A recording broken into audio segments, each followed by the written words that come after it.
কেন হবে কেন হবে কেন হবে আমি জানতে চাই এ বাংলার আমার বোন আমার মা কেন সুরক্ষিত থাকবে না এ বাংলার ছেলে প্রশ্ন করছে আমার মা আমার বোন কেন সুরক্ষিত থাকবে না অভয়া দিদি কেন সুরক্ষিত থাকবে না এই যে মাকে আজ তার বাড়িতে দুষ্কৃতীরা তাণ্ডব চালিয়েছে তিনি কেন সুরক্ষিত থাকবেন না বাংলার মুখ্যমন্ত্রী জবাব দিন জবাব দিতে পারবেন গোটা বাংলার মানুষ আজ প্রশ্ন করছে আমি কি বলবেন দাদা সমস্ত প্রমাণ লোপাট করে দিয়েছে কি বলছে আইন তো প্রমাণ চাইবে সে প্রমাণটা আনবে কোথাতে 4 দিন ধরে প্রমাণ লোপাট হয়ে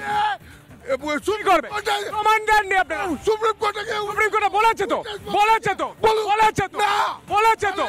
কি বলেনি আরে কি শোধরান এবার নিজেদের শোধরান নিজের পরের জেনারেশনকে ঠিক রাখার জন্য নিজেদেরকে শোধরান আর মাত্র কয়েকটা মানুষ করে খাচ্ছেন বলে কয়েকটা মানুষ করে খাচ্ছেন তাই জন্য আপনারা শুধু তৃণমূলটা করছেন কথা শুনুন আপনারা ভোটের সময় বলেন হবে শুধু মুখে বললে হবে না করতে হবে সাধারণ মানুষ তৃণমূলের সঙ্গে নেই খালি কজন করে খাচ্ছেন সেই কজনই তৃণমূল করছেন সাধারণ মানুষ এই কথা বলছে আমি শোনাচ্ছি দিদি আপনার সঙ্গে একটু কথা বলি বাংলায় মহিলাদের সুরক্ষা রয়েছে মহিলারা সুরক্ষিত ওড়িশা থেকে আসছে ওড়িশায় বাংলার মহিলারা সুরক্ষিত তো এই মুহূর্তে দেখতে পাচ্ছেন বাংলায় সুরক্ষিত বলছেন না ওড়িশায় বলছে ইয়েস আমি রবি জানতে চাই রুবি আমি একটা প্রশ্ন করতে চাই হাত জোর করে প্রশ্ন করতে চাই কেন্দ্র সরকারটা চলছে ভারত সরকার চলছে ভারত সরকার দেখতে পাচ্ছে বাংলায় প্রতিদিন বাংলার মেয়েদের উপর মায়েদের উপর অত্যাচার হচ্ছে আমি জানতে চাই এই বারবার এনসিআরবি রিপোর্টের বারবার গাজরটা ঝুলিয়ে দেয় 2019 সালের পর রিপোর্ট দেয়নি কেন্দ্র সরকারের নারী ও শিশু কল্যাণ দপ্তর তারা ঠিক কি করছে দেখুন বারবার করে বলা হচ্ছে পশ্চিমবঙ্গে কিন্তু নারী সুরক্ষা নেই একদম পরিষ্কারভাবে বলা হয়েছে এবং আমাদের এই নারী সুরক্ষা ততদিন কমবে না যতদিন না কর্মসংস্থান হবে যতদিন না বেকারত্ব কমবে ততদিন কোনোদিন আমরা মানে এই যে বেকারত্ব যদি না কমে কোনোদিন আমরা দেখব না মানুষ সুরক্ষিত থাকবে কারণ যারা মানে অসাধু লোক আছে তারা ক্রিমিনাল মেন্টালিটির হয়ে যাবে খুব স্বাভাবিক তাই জন্য যেটা দরকার সেটা হচ্ছে সুরক্ষার জন্য মুখ্যমন্ত্রীকে যেটা দরকার সেটা মুখ্যমন্ত্রী এখন অবধি করেনি সেটা হচ্ছে নারী নিরাপত্তার জন্য বাজেট রেডি করা দরকার ছিল নারী নিরাপত্তার জন্য পুলিশের ভূমিকার গুরুত্ব রাখা উচিত ছিল কর্মসংস্থানের যেখানে কাজ হয়নি সেইখানে টাকা দেবে এটা নরেন্দ্র মোদীর বাজেট নয় এটা মমতা ব্যানার্জির বাজেট যেখানে কাজ হয়েছে সেখানে দেব না যেখানে কাজ করার জায়গা আমি আপনাকে মোবাইল দেখাচ্ছিলেন আমি আপনাকে তথ্য দেখাচ্ছি আপনি আকাশে রয়েছেন আকাশ রানীর মতো আপনি রাজার মতো উড়ে বেড়াচ্ছেন আমি আপনাকে মাটিতে দাঁড়িয়ে তথ্য দিচ্ছি 9 আগস্ট আরজি করে অভয়া দিদিকে ধর্ষণ করে খুন 26 আগস্ট মালদায় নাবালিকাকে ধর্ষণ 4 অক্টোবর নিউ টাউনে ধর্ষিতা নাবালিকা 5 অক্টোবর কুলতুলিতে ছোট্ট উমাকে ধর্ষণ 6 অক্টোবর মুরারয় সরকারি হাসপাতালে ধর্ষণ 6 অক্টোবর নার্সকে ধর্ষণ 6 অক্টোবর ক্যানিংয়ে মহিলাকে ধর্ষণ 31 অক্টোবর কুলতুলিতে মুখ ও বধিরকে ধর্ষণ 1 নভেম্বর ফালেকাটায় শিশুকে ধর্ষণ ও খুন নভেম্বরের 2 তারিখ হলদিবাড়িতে নাবালিকাকে ধর্ষণ নভেম্বরের 2 তারিখ গাইঘাটায় ছাত্রীকে তুলে নিয়ে গিয়ে ধর্ষণ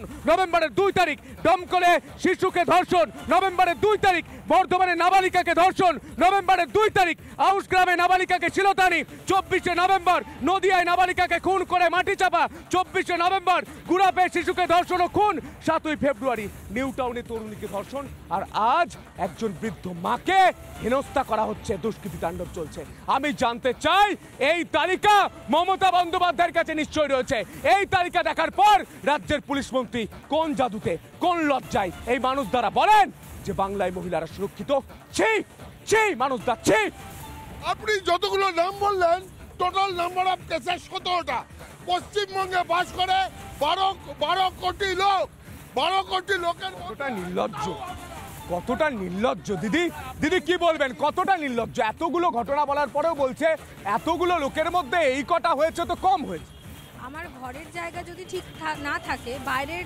জিনিস বিচার করে আমাদের লাভ নেই আমরা কেউ এখানে সুরক্ষিত নই কেউ না আমি ফুচকা খেতে গিয়েও সুরক্ষিত নেই আমি আমার নিজের বাড়িতেও সুরক্ষিত নই আমাদের সরকার নারীদের সুরক্ষা দেওয়ার জন্য একদম অপারগ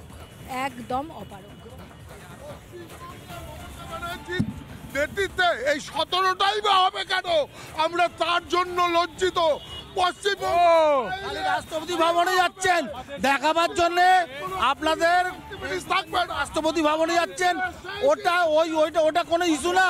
ওই ল্যাঙ্গুয়েজ আপনার বাংলায় একটা কথা বলেন। আমার বাবা আমাকে বকা দিল, এই তুই অঙ্কে কেন ফেল করেছিস?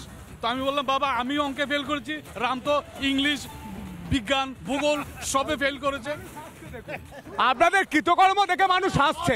আমি আমি আমি আমি আইনজীবীর কাছে আসি, কংগ্রেসের হয়ে ব্যাট করে। আমি সরাসরি জানতে চাই, আমি জানার চেষ্টা করবো, এত খুন ধর্ষণ হচ্ছে, এত মহিলাদের উপর অত্যাচার হচ্ছে, এর কি আইনি প্রতিকার রয়েছে? অনেকেই ভেবে নিচ্ছে যে আমাদের তো সাজাই হবে না, আমরা তো বেরিয়ে যাব, আমরা ম্যানেজ করে নেব। এই রাস্তা কি ফাঁকা রয়েছে এখনো এই বাংলায়? দেখুন, আমি একটা কথা আগে পরিষ্কারভাবে বলছি, যদি আপনি পৌরাণিক ঘটনা দেখেন তাহলে একসময় দ্রৌপদীর ওপরে অত্যাচার হয়েছিল বলে সেখানে কৌরব বংশের পতন হয়েছিল। রাবণ সীতার উপরে অত্যাচার করেছিল বলে রাবণের পতন হয়েছিল। আর এই রাজ্য জুড়ে যে মহিলাদের উপর নির্যাতন হচ্ছে, ওই জন্য তৃণমূলদের এই চোর সাম্রাজ্যের পতন হবে 2026 সালে। আর যারা যারা বাংলার মাদের বোনেদের উপরে অত্যাচার করছে, মায়েদের আঁচলে হাত দিয়েছে, তাদের প্রত্যেকের নক্কারজনক শাস্তি হবে হবে হবে। সে তৃণমূল নেত্রী এবং তৃণমূল দল যতই প্রমাণ লোপাট করার চেষ্টা করুক, এরা এবার আমি একটু বলি, ত্রেতা যুগে রামায়ণ লেখা হয়েছিল, তারপরে মহাভারত, তা কলিকালে অধীরানন্দ পরমহংসদেবকে একটা মহাকাব্য লিখে এটা দেখাতে বলুন তো। অধীরানন্দ পরমহংসদেব। অধীরানন্দ তো কোনো অধীরানন্দের কোনো ব্যাপারই নেই। মানুষ তো দিদিকে বিশ্বাস করে ভোট দিয়েছিল যে আমরা খারাপ থেকে ভালো চাই, তো ভালোটা হলো কোথায়? কি হচ্ছে দাদা আমি জানতে চাইবো, আজকে আমরা প্রতিদিন দেখতে পাচ্ছি বাংলার মা বোনেদের উপর অত্যাচার হচ্ছে, ধর্ষণ হচ্ছে, খুন হচ্ছে। বাংলায় নারী নিরাপত্তা নিয়ে রাজ্যের মুখ্যমন্ত্রী এক ফোঁটাও ভাবেন? আপনার কি মনে হয়? একদম ভাবেন না। আচ্ছা, এই যে পরিসংখ্যানগুলো আপনি দেখালেন, এছাড়া এর বাইরেও মিডিয়া যেগুলো দেখাচ্ছে তার বাইরেও সারা ভারতবর্ষ কথা সবসময় বলা হয় পশ্চিমবঙ্গে অনেক বেশি নারী নির্যাতন হচ্ছে। মিডিয়াতে সব আসে না, হ্যাঁ, না পেপারে আসে। ছবিটা বুঝতে পারছেন? কি বলবেন? বলার কিছু আছে? আমি জানতে চাই রাজ্যের মুখ্যমন্ত্রী মমতা বন্দ্যোপাধ্যায় কোন লজ্জায় বলেন যে লক্ষ্মীর ভান্ডার দিচ্ছি, মহিলারা সুরক্ষিত, লক্ষ্মীর ভান্ডারদের মধ্যেই নারী নিরাপত্তা রয়েছে, এই বাজেটে নারী নিরাপত্তা ওর মধ্যেই রয়েছে, কোথায় রয়েছে? একটা লাইন দেখিয়ে দিন। আজও কেন বাংলায় এই মাটিতে মহিলাদের চোখের জল ফেলতে হবে, তাদের সম্ভ্রম নিয়ে ছিনিমিনি খেলা হবে? কেন হবে? প্রশ্ন করবো বুকচি দিয়ে চোখে চোখ রেখে। নানা ধরনের কন্টেন্ট দেখার জন্য লাইক করুন, শেয়ার করুন আমাদের ফেসবুক পেজ, সাবস্ক্রাইব করুন আমাদের ইউটিউব চ্যানেল। পাশাপাশি অন্যান্য ব্রেকিং নিউজের জন্য অবশ্যই চোখ রাখুন রিপাবলিক বাংলায়।